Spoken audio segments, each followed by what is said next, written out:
ভাবুন তো, বিশ্বকাপের সবচেয়ে উত্তেজনাপূর্ণ ম্যাচ, একদিকে ব্রাজিল, অন্যদিকে আর্জেন্টিনা, কোটি কোটি মানুষ টিভির সামনে।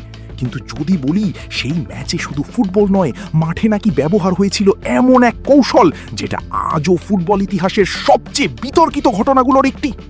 সত্যি কি আর্জেন্টিনা ব্রাজিলের এক খেলোয়াড়কে ঘুমের ওষুধ মেশানো পানি খাইয়েছিল, নাকি এটা শুধু একটি বহুল আলোচিত অভিযোগ? শেষ পর্যন্ত দেখুন, কারণ এই গল্প জানার পর হয়তো 1990 বিশ্বকাপকে আপনি আর আগের চোখে দেখবেন না। ব্রাজিল ও আর্জেন্টিনা ফুটবলের সবচেয়ে বড় দুই প্রতিদ্বন্দ্বী, অথচ বিশ্বকাপের ইতিহাসে তারা মুখোমুখি হয়েছে মাত্র 4 বার। 1974, 1978 ও 1982 সালে গ্রুপ পর্বে দেখা হয়েছিল দুই দলের।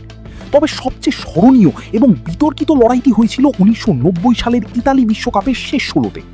সেই ম্যাচে ব্রাজিল ছিল দারুণ ছন্দে, দলে ছিলেন কারেকা, রোমারিও, বেবেতোর মতো তারকা। অন্যদিকে আর্জেন্টিনার পুরো ভরসা ছিলেন ডিয়েগো ম্যারাডোনা। ফুটবল বিশ্ব অপেক্ষা করছিল দুই পরাশক্তির মহারণ দেখার জন্য। টুরিনের স্টেডিয়ামে ম্যাচ শুরু হওয়ার পর থেকেই আক্রমণের পর আক্রমণ চালাতে থাকে ব্রাজিল। একের পর এক সুযোগ তৈরি হলেও গোলের দেখা পাচ্ছিল না তারা।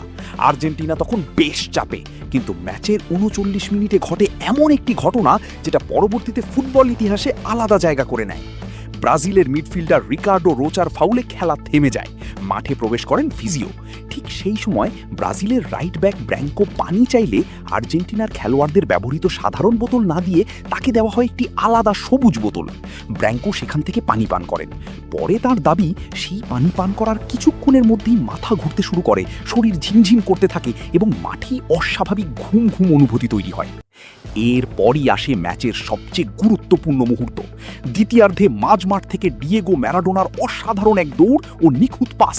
সেই পাস ধরে ব্রাজিলের রক্ষণ ভেঙে গোলরক্ষককে কাটিয়ে জালের ঠিকানা খুঁজে নেন ক্লদিও ক্যানেজিয়া। 1-0 ব্যবধানে এগিয়ে যায় আর্জেন্টিনা। শেষ পর্যন্ত সেই একমাত্র গোলেই বিদায় নেয় শক্তিশালী ব্রাজিল, আর কোয়ার্টার ফাইনালে উঠে যায় আর্জেন্টিনা। ম্যাচের পর থেকেই ব্র্যাঙ্কো অভিযোগ করতে থাকেন যে তিনি যে পানি পান করেছিলেন তাতে কিছু একটা মেশানো ছিল, কিন্তু তখন তার অভিযোগ গুরুত্ব পায়নি। অনেকেই বিষয়টিকে অজুহাত বলে উড়িয়ে দেন। কিন্তু ঘটনার মোড় ঘুরে যায় 2005 সালে। ম্যাচের প্রায় 15 বছর পর এক টেলিভিশন সাক্ষাৎকারে ডিয়েগো ম্যারাডোনা এমন একটি মন্তব্য করেন যা পুরো ফুটবল বিশ্বকে আবারও আলোচনায় ফিরিয়ে আনে। হাসতে হাসতেই তিনি বলেন সেই সবুজ বোতলে নাকি সত্যিই ঘুমের ওষুধ মেশানো ছিল। এমনকি তিনি মজা করে এটাও বলেন দলের খেলোয়াড়দের বারবার সতর্ক করা হচ্ছিল যেন ভুল করেও কেউ সেই বোতলের পানি না খেয়ে ফেলে। যদিও আর্জেন্টিনার তৎকালীন কোচ কার্লোস বিলার্দো সারা জীবন এই অভিযোগ অস্বীকার করে গেছেন এবং দাবি করেছেন এমন কিছু কখনোই ঘটেনি।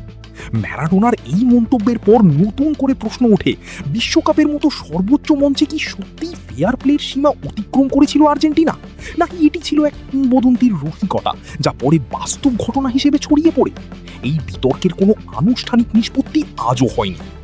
ব্র্যাঙ্কো পরবর্তীতে বলেন তার সঙ্গে যা করা হয়েছিল তার অনেক বড় শাস্তি হওয়া উচিত ছিল, তবে ফিফা এই অভিযোগে সরাসরি কোনো ব্যবস্থা নেয়নি।